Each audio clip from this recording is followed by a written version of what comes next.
Hello everyone and welcome back to my channel. So आज के video में हम ये वाला क्वेश्चन सॉल्व करेंगे। सो इन दिस क्वेश्चन वेवलेंथ आपको डिफरेंट रेडिएशन के गिवन है। आपको अरेंज करना है इन रेडिएशन को in the order of increasing order. ठीक है, आपको इंक्रीजिंग ऑर्डर में उनकी एनर्जीज़ की इंक्रीजिंग ऑर्डर में आपको अरेंज करना है। सो आइंस्टाइन ने क्या कहा था कि लाइट है वो छोटे छोटे फोटोन की फॉर्म में, छोटे छोटे पैकेट की फॉर्म में होती है। ठीक है, जब भी लाइट आती है, कोई रेडिएशन आती है तो वो आपके छोटे छोटे पैकेट्स के फॉर्म में आती है, जिसको उसने फोटोन कहा था। उसने हर एक फोटोन के लिए एनर्जी दी थी, that is equal to H mu. इसमें एच आपका प्लैंक कांस्टेंट है और म्यू आपका यहाँ पे फ्रीक्वेंसी है, राइट। अब ये आपको रेडिएशन दी है और एनर्जी का आपसे लिंक पूछा गया है। रेडिएशन में आपको लैम्डा दिया है, मतलब उसकी वेवलेंथ दी है। हमें पता है जो भी हमारी स्पीड ऑफ लाइट है वो किसके बराबर होती है, उसकी फ्रीक्वेंसी इनटू लैम्डा। अब हमें इस अरेंज करके यहाँ से फ्रीक्वेंसी निकाल सकते हैं। फ्रीक्वेंसी को यहीं रखेंगे, लैम्डा को उस तरफ ले जाएंगे, यहाँ मल्टीप्लिकेशन में दूसरी साइड जाके डिवीजन में हो जाएगा c upon lambda is equal to mu. अब इस वाली इक्वेशन को हम अपनी इस वाली इक्वेशन में, फर्स्ट इक्वेशन में पुट कर सकते हैं। सो हमारी एनर्जी बन जाएगी Planck constant h c over lambda. तो यहाँ से हमने क्या बात फाइंड आउट की है, यहाँ से हमने देखा है कि जो एनर्जी और लैम्डा का वेवलेंथ का रिलेशन होता है वो इन्वर्सली प्रोपोर्शनल होता है। So energy is inversely proportional to lambda. अगर एनर्जी बढ़ेगी तो लैम्डा कम हो जाएगा, या अगर लैम्डा बढ़ा दोगे तो एनर्जी कम हो जाएगी, राइट। अब हम अपनी रेडिएशन के ऊपर आते हैं। अब यहाँ पे जितनी बड़ी आपकी वेवलेंथ होगी उसकी एनर्जी उतनी ही कम होगी, जितनी कम आपकी वेवलेंथ होगी उसकी उतनी ही ज़्यादा एनर्जी होगी। बट यहाँ पे जो आपको वेवलेंथ दी हुई है अलग अलग यूनिट्स में दी है, राइट। सबसे पहले आपको एक कॉमन यूनिट में इसको चेंज करना पड़ेगा। सो उसके लिए आपको यूनिट्स पता होने चाहिए, जैसे 1 नैनोमीटर में 10⁻⁹ मीटर होते हैं।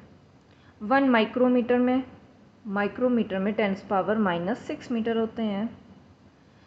एंड 1 आर्मस्ट्रॉन्ग में आपका 10⁻⁻10 मीटर होते हैं।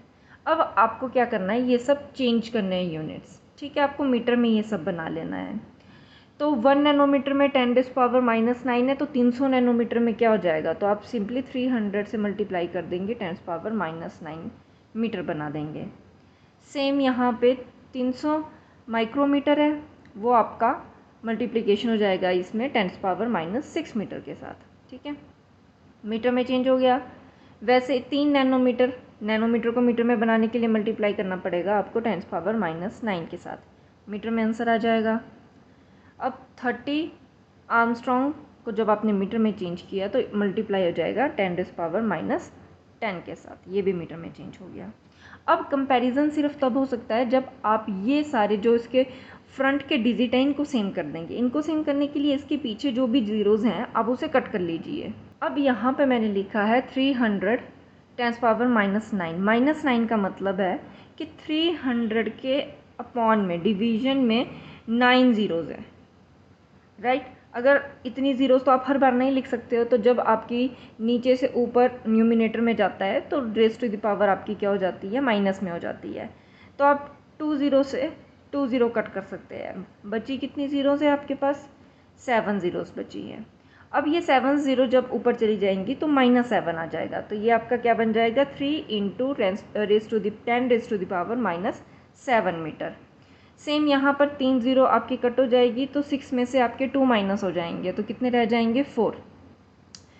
3 × 10⁻⁻4 मीटर। ये ऑलरेडी आपका 3 है, आप इसको वैसे ही रहने देंगे, -9 मीटर। यहाँ पे आप 1 ज़ीरो कट कर देंगे तो 10 का आपका 9 बन जाएगा। तो यहाँ पे आपकी ये दो तो सेम हो गई। आप चाहे तो सबसे पहले यहाँ पर लैम्डा का इंक्रीजिंग ऑर्डर बना दीजिए, तो एनर्जी उससे बिल्कुल डिफरेंट हो जाएगा, उससे बिल्कुल ऑपोजिट हो जाएगा। या अगर आप कंफर्टेबल है इसे डायरेक्ट करने में तो डायरेक्ट भी कर सकते हैं। अब हम यहाँ पे देख सकते हैं जो 10⁻⁴ है, ठीक है, 4 आपका -4 आपका बड़ा है, -7 आपका छोटा है और -9 तो सबसे ज़्यादा छोटा है। अब यहाँ पे आपकी लैम्डा की जो भी वैल्यू होगी एनर्जी को आपसे उसको उल्टा कर देना है। जैसे यहाँ पर एनर्जी सबसे ज़्यादा 10⁻⁻⁴ की है, तो इसका मतलब 300 माइक्रोमीटर जो होगा, जो आपका ऑप्शन बी है, एनर्जी के केस में वो सबसे छोटा बन जाएगा। ठीक है, अब आपको इंक्रीजिंग ऑर्डर में लिखना है, तो कैसे बनेगा? पहले सबसे छोटा, फिर उससे बड़ा, ठीक है, सबसे छोटा फिर बड़ा और फिर सबसे बड़ा। तो यहाँ पे एनर्जी सबसे कम किसकी है? इन 2 डिजिट की सबसे कम है, तो आपको यहाँ पे एनर्जी इनकी क्या करनी पड़ेगी? इक्वल करनी पड़ेगी। तो ये दोनों की तो इक्वल हो जाएगी। 30 आर्मस्ट्रॉन्ग और 3 नैनोमीटर की एनर्जी एकदम सेम है। ठीक है, दोनों की आपकी सेम आई है और सबसे ज़्यादा कम है।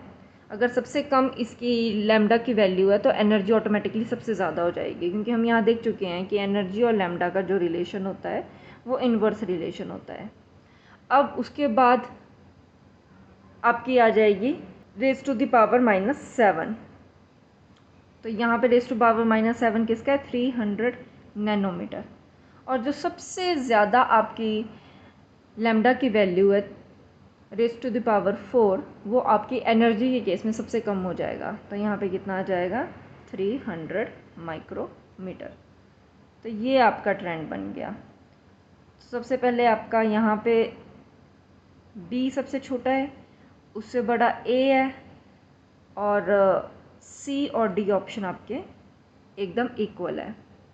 आई होप आपको ये समझ आया होगा। See you next time in my next video.